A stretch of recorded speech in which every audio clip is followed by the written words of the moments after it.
ସାଧାରଣତଃ ଆମେ ଯେତେବେଳେ ଧାର୍ମିକ ବିଚାର କଥା ଭାବୁ ମୁଣ୍ଡକୁ ଗୋଟିଏ ହିଁ ଚିତ୍ର ଆସେ। ହଁ, ଗୋଟିଏ ବଡ଼ ଦିନ ଯେଉଁଠି ସମସ୍ତଙ୍କର ହିସାବ କିତାବ ଏକା ସାଙ୍ଗରେ ହେବ। କିନ୍ତୁ ଆଜି ଆମ ପାଖରେ ଯେଉଁ ଉତ୍ସଗୁଡ଼ିକ ଅଛି ସେଗୁଡ଼ିକ ଏକ ସମ୍ପୂର୍ଣ୍ଣ ଅଲଗା କଥା କହୁଛନ୍ତି। ଏକଦମ।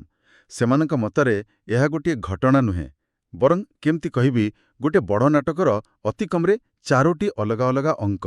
ଆଉ ସବୁଠୁ ଆଶ୍ଚର୍ଯ୍ୟ କଥା ହେଲା ଏହି ଉତ୍ସଗୁଡ଼ିକ ଯୁକ୍ତି କରନ୍ତି ଯେ ଏଥିରୁ ଗୋଟିଏ ପର୍ଯ୍ୟାୟ ଈଶ୍ୱରଙ୍କ ପାଇଁ ନୁହେଁ। ହଁ, ତାଙ୍କ ନିଜ ପାଇଁ ନୁହେଁ, ବରଂ ସମଗ୍ର ସୃଷ୍ଟି, ମଣିଷ ଆଉ ଦୂତମାନଙ୍କ ଆଗରେ ତାଙ୍କ ନ୍ୟାୟକୁ ସ୍ପଷ୍ଟ ଭାବରେ ପ୍ରମାଣିତ କରିବା ପାଇଁ ରଖାଯାଇଛି।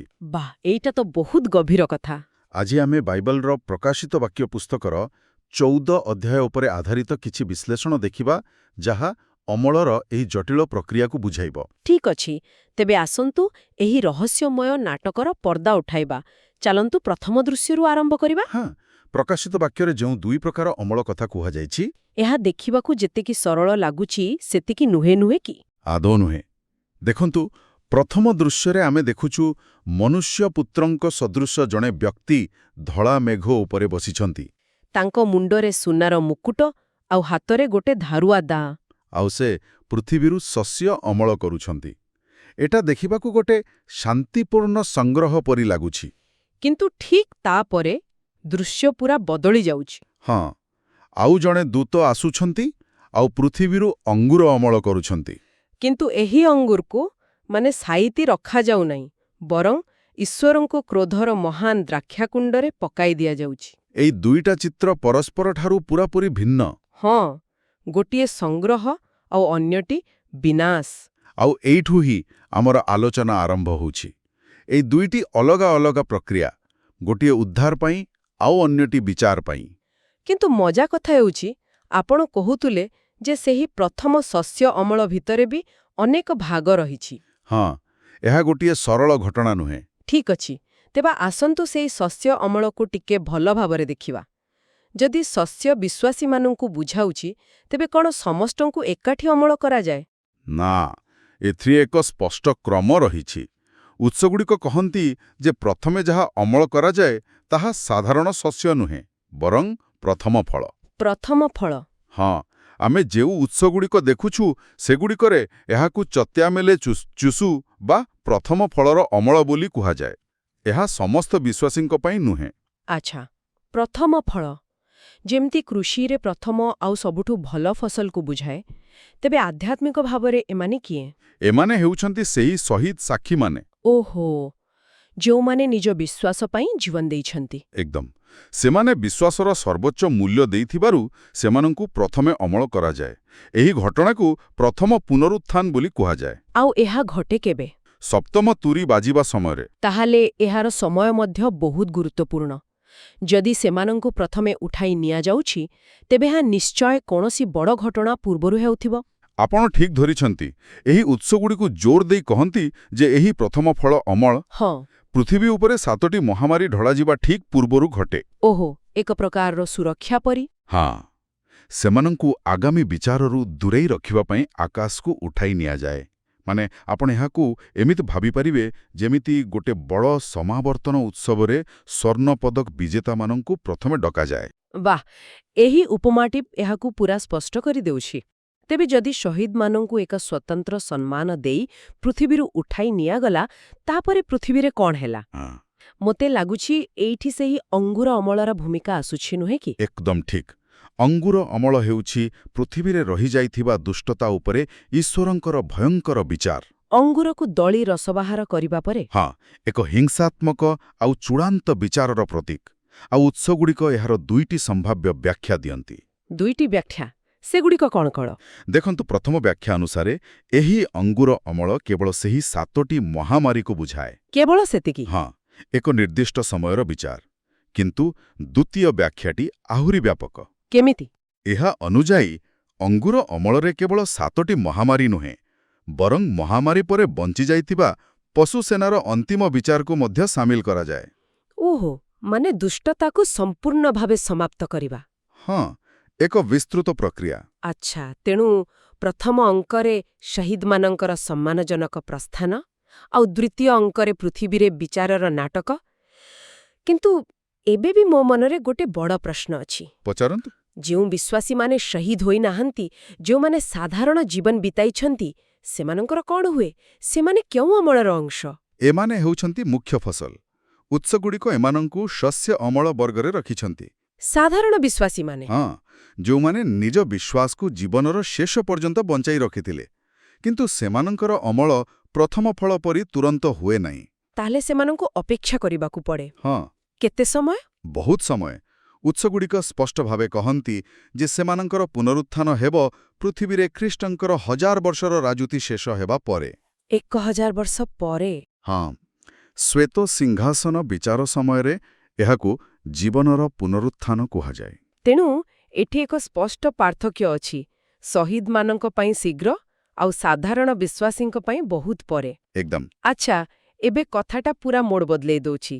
ମୁଁ ଭାବୁଥିଲି ଆମେ ସବୁ ବର୍ଗ ବିଷୟରେ ଜାଣିସାରିଲେ, କିନ୍ତୁ ଆମ ଲେଖାରେ ଏକ ତୃତୀୟ ପ୍ରକାରର ଉଦ୍ଧାର ବିଷୟରେ ବି କୁହାଯାଇଛି। ହଁ, ଶିଶା ସଂଗ୍ରହ ଅମଳ। ଏହାର ନାଁ ଶୁଣିଲେ ହିଁ ଲାଗୁଛି ଯେ ଏହା ବଳକା ଲୋକଙ୍କ ପାଇଁ।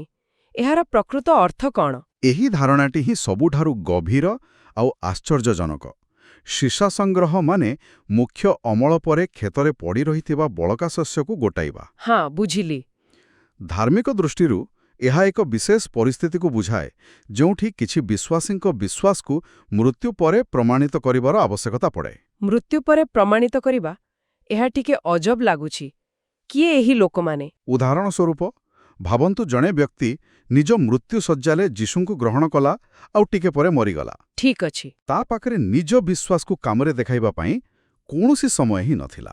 କିନ୍ତୁ ଏଥିରେ ସମସ୍ୟା କ'ଣ? ଈଶ୍ୱର ତ ସବୁ ଜାଣନ୍ତି। ସେ ତ ଜଣେ ଲୋକର ହୃଦୟକୁ ଦେଖିପାରନ୍ତି। ଯଦି ବିଶ୍ୱାସ ପ୍ରକୃତ ଥିଲା, ତାହେଲେ ଆଉ ପ୍ରମାଣ କ'ଣ ଦରକାର? ଏଇଠି ହିଁ ଉତ୍ସଗୁଡ଼ିକ ଏକ ଅତ୍ୟନ୍ତ ଗଭୀର ଯୁକ୍ତି ଦିଅନ୍ତି। ସେମାନଙ୍କ ମତରେ ଏହି ପ୍ରମାଣ ଈଶ୍ୱରଙ୍କ ପାଇଁ ନୁହେଁ। ତାଙ୍କ ପାଇଁ ନୁହେଁ। ତାହେଲେ କାହା ପାଇଁ? ଏହି ପ୍ରମାଣ ଅନ୍ୟ ସୃଷ୍ଟିଜୀବମାନଙ୍କ ପାଇଁ ଆବଶ୍ୟକ, ମାନେ ଅନ୍ୟ ମଣିଷ ଏବଂ ସ୍ୱର୍ଗଦୂତମାନଙ୍କ ପାଇଁ, ଯେଉଁମାନେ ବିଚାର ପ୍ରକ୍ରିୟାର ସାକ୍ଷୀ। ଗୋଟିଏ ମିନିଟ୍ ରୁହନ୍ତୁ। ଏ କଥାଟା ଟିକେ ବୁଝି ହେଉନି। ଆମେ ସବୁବେଳେ ଶୁଣିଛୁ ଯେ ଈଶ୍ୱର ହିଁ ଏକମାତ୍ର ବିଚାରକ। ହଁ, ଠିକ୍। ତେବେ ତାଙ୍କୁ ଦୂତ କିମ୍ବା ଅନ୍ୟ ମଣିଷଙ୍କ ସାମ୍ନାରେ ନିଜକୁ କାହିଁକି ପ୍ରମାଣିତ କରିବାକୁ ପଡ଼ିବ? ଏହା ତାଙ୍କର ସାର୍ବଭୌମତ୍ୱ ଉପରେ ପ୍ରଶ୍ନବାଚୀ ସୃଷ୍ଟି କରୁନାହିଁ କି? ଏହା ଏକ ବହୁତ ଭଲ ପ୍ରଶ୍ନ, କିନ୍ତୁ ଉତ୍ସଗୁଡ଼ିକ ଏହାକୁ ସାର୍ବଭୌମତ୍ୱର ଉପରେ ପ୍ରଶ୍ନ ଭାବରେ ଦେଖନ୍ତି ନାହିଁ, ବରଂ ଈଶ୍ୱରଙ୍କ ନ୍ୟାୟର ସ୍ୱଚ୍ଛତା, ମାନେ ଟ୍ରାନ୍ସପେରେନ୍ସିର ଏକ ପ୍ରଦର୍ଶନ ଭାବରେ ଦେଖନ୍ତି। କେମିତି? ଭାବନ୍ତୁ, ଯଦି ଈଶ୍ୱର ସେହି ଲୋକକୁ କୌଣସି ବାହ୍ୟ ପ୍ରମାଣ ବିନା ଉଦ୍ଧାର କରନ୍ତି, ତେବେ ଅନ୍ୟମାନେ, ଯେଉଁମାନେ କେବଳ ବାହ୍ୟ କାର୍ଯ୍ୟ ଦେଖିପାରନ୍ତି, ସେମାନେ ତାଙ୍କ ନ୍ୟାୟ ଉପରେ ସନ୍ଦେହ କରିପାରନ୍ତି। ଆଚ୍ଛା, ସେମାନେ ଭାବିପାରନ୍ତି ଏହି ଲୋକ ତ କିଛି କରିନାହିଁ, ତେବେ ସେ କିପରି ଉଦ୍ଧାର ପାଇଲା? ଠିକ୍ ସେଇଆ। ମୁଁ ବୁଝିପାରୁଛି। ତେଣୁ ଏହା ଈଶ୍ୱରଙ୍କ ନିଜର ଚରିତ୍ର ଆଉ ତାଙ୍କ ନ୍ୟାୟର ନିରପେକ୍ଷତାକୁ ସମସ୍ତଙ୍କ ଆଗରେ ପ୍ରତିଷ୍ଠିତ କରିବା ପାଇଁ, ଯେମିତି କେହି କହିପାରିବେ ନାହିଁ ଯେ ଈଶ୍ୱର ପକ୍ଷପାତ କରୁଛନ୍ତି। ଏକଦମ। ଏହା ଈଶ୍ୱରଙ୍କ ନ୍ୟାୟକୁ କେବଳ ନ୍ୟାୟପୂର୍ଣ୍ଣ ନୁହେଁ, ବରଂ ସମସ୍ତଙ୍କ ଦ୍ୱାରା ନ୍ୟାୟପୂର୍ଣ୍ଣ ଭାବରେ ଦେଖାଯିବା ସୁନିଶ୍ଚିତ କରେ। ଓହୋ। ଏଥିପାଇଁ ଏହି ବିଶେଷ ବର୍ଗର ଲୋକମାନଙ୍କୁ ସେହି 1000 ବର୍ଷର ରାଜତ୍ୱ ବା ପାରାଡାଇସ୍ ସମୟରେ ପୁନରୁତ୍ଥିତ କରାଯିବ। ଆଉ ସେଠାରେ କ'ଣ ହବ? ସେମାନଙ୍କର ବିଶ୍ୱାସକୁ କିପରି ପରୀକ୍ଷା କରାଯିବ? ସେହି 1000 ବର୍ଷର ଶେଷରେ ଶୈତାନକୁ କିଛି ସମୟ ପାଇଁ ମୁକ୍ତ କରାଯିବ। ଆଚ୍ଛା। ଏହି ଲୋକମାନଙ୍କୁ ସେହି ପ୍ରଲୋଭନର ସମ୍ମୁଖୀନ ହେବାକୁ ଦିଆଯିବ। ସେମାନେ ସେହି ପରୀକ୍ଷାରେ ଈଶ୍ୱରଙ୍କୁ ବାଛିବା ଦ୍ୱାରା ସେମାନଙ୍କର ଆନ୍ତରିକ ବିଶ୍ୱାସ ସମସ୍ତଙ୍କ ସାମ୍ନାରେ କାର୍ଯ୍ୟରେ ପ୍ରମାଣିତ ହୋଇଯିବ। ତେଣୁ ଏହା ପରବର୍ତ୍ତୀ ସୁଯୋଗ ନୁହେଁ, ବରଂ ପୂର୍ବରୁ ଥିବା ବିଶ୍ୱାସର ଏକ ସାର୍ବଜନୀନ ପ୍ରଦର୍ଶନ। ହଁ, ଏହାକୁ ଆମେ ହୃଦୟ ପରୀକ୍ଷଣ ଅମଳ ବା ବିଶ୍ୱାସ ନିଶ୍ଚିତକରଣ ଅମଳ ବୋଲି କହିପାରିବା। ଏହା ପ୍ରକୃତରେ ଏକ ଚମତ୍କାର ଧାରଣା। ସମ୍ପୂର୍ଣ୍ଣ ଠିକ୍। ଏହା ଈଶ୍ୱରଙ୍କ ଯୋଜନାରେ ଥିବା ସୂକ୍ଷ୍ମତାକୁ ଦର୍ଶାଏ। ଠିକ୍ ଅଛି। ତେବେ ଆମେ ଏପର୍ଯ୍ୟନ୍ତ ଯାହା ଆଲୋଚନା କଲେ, ତାହାକୁ ଟିକେ ସଂକ୍ଷେପରେ ଦେଖିବା। ଅମଳ ବିଷୟରେ ଆମର ଧାରଣା ପୁରା ବଦଳି ଯାଇଛି। ହଁ, ଏହା ଗୋଟିଏ ଘଟଣା ନୁହେଁ। ପ୍ରଥମେ ଆସେ ପ୍ରଥମ ଫଳ ଅମଳ। ହଁ, ଯାହାକି କେବଳ ଶହୀଦମାନଙ୍କ ପାଇଁ, ସେମାନଙ୍କୁ ମହାମାରୀ ପୂର୍ବରୁ ସମ୍ମାନର ସହିତ ଉଠାଇ ନିଆଯାଏ। ତାପରେ ପୃଥିବୀରେ ଅଙ୍ଗୁର ଅମଳ ହୁଏ, ଯାହା ଦୁଷ୍ଟମାନଙ୍କ ଉପରେ ଈଶ୍ୱରଙ୍କର ଭୟଙ୍କର ବିଚାର। ଏହାପରେ ଏକ ଲମ୍ବା ବ୍ୟବଧାନ, 1000 ବର୍ଷର ରାଜୁତି, ଆଉ ତା ଶେଷରେ ହୁଏ ଶସ୍ୟ ଅମଳ। ଯେଉଁଥିରେ ସାଧାରଣ ବିଶ୍ୱାସୀମାନଙ୍କୁ ଜୀବନର ପୁନରୁତ୍ଥାନରେ ଉଠାଯାଏ। ଏବଂ ଶେଷରେ ସେହି ବିଶେଷ ବର୍ଗ ପାଇଁ ସିସା ସଂଗ୍ରହ ଅମଳ। ହଁ, ଯେଉଁମାନଙ୍କର ବିଶ୍ୱାସକୁ ସାର୍ବଜନୀନ ଭାବେ ପ୍ରମାଣିତ କରିବାର ଆବଶ୍ୟକତା ଥିଲା। ପ୍ରତ୍ୟେକ ଗୋଷ୍ଠୀ ପାଇଁ ଏକ ନିର୍ଦ୍ଦିଷ୍ଟ ସମୟ ଓ ପ୍ରକ୍ରିୟା ରହିଛି। ଏସବୁ ଶୁଣିସାରିବା ପରେ ମୁଣ୍ଡରେ ଗୋଟେ ବଡ଼ ପ୍ରଶ୍ନ ଆସୁଛି। ଏହି ଉତ୍ସଗୁଡ଼ିକ ଏକ ଗଭୀର ଚିନ୍ତା ପାଇଁ ଖୋରାକ ଯୋଗାଉଛନ୍ତି। ନିଶ୍ଚିତ ଭାବରେ ଏହି ଆଲୋଚନା ଏକ ଚିନ୍ତନୀୟ ପ୍ରଶ୍ନ ଛାଡ଼ିଯାଏ। କ'ଣ ସେ ପ୍ରଶ୍ନ? ଯଦି ସାର୍ବଜନୀନ ବିଚାରର ଏକ ମୁଖ୍ୟ ଉଦ୍ଦେଶ୍ୟ ହେଉଛି ସୃଷ୍ଟିଜୀବମାନଙ୍କୁ ଈଶ୍ୱରଙ୍କ ନ୍ୟାୟ ବୁଝାଇବା, ଯେଉଁମାନେ କେବଳ ବାହ୍ୟ କାର୍ଯ୍ୟ ଦେଖିପାରନ୍ତି, ହଁ, ତେବେ ଜଣେ ବିଶ୍ୱାସୀର ନିଜ ଜୀବନକାଳ ମଧ୍ୟରେ କାର୍ଯ୍ୟ ମାଧ୍ୟମରେ ବିଶ୍ୱାସ ପ୍ରଦର୍ଶନ କରିବାର ମହତ୍ତ୍ୱ କେତେ ଅଧିକ? ଆମର କାର୍ଯ୍ୟଗୁଡ଼ିକ କେବଳ ଆମ ପାଇଁ ନୁହେଁ। ହଁ, କେବଳ ଆମର ବ୍ୟକ୍ତିଗତ ବିଶ୍ୱାସର ପ୍ରମାଣ ନୁହେଁ, ବରଂ ସମଗ୍ର ସୃଷ୍ଟି ପାଇଁ ଈଶ୍ୱରଙ୍କ ନ୍ୟାୟର ଏକ ଜୀବନ୍ତ ସାକ୍ଷ୍ୟ ହୋଇପାରେ। ଏହା ବିଷୟରେ ଚିନ୍ତା କରିବାକୁ ହେବ।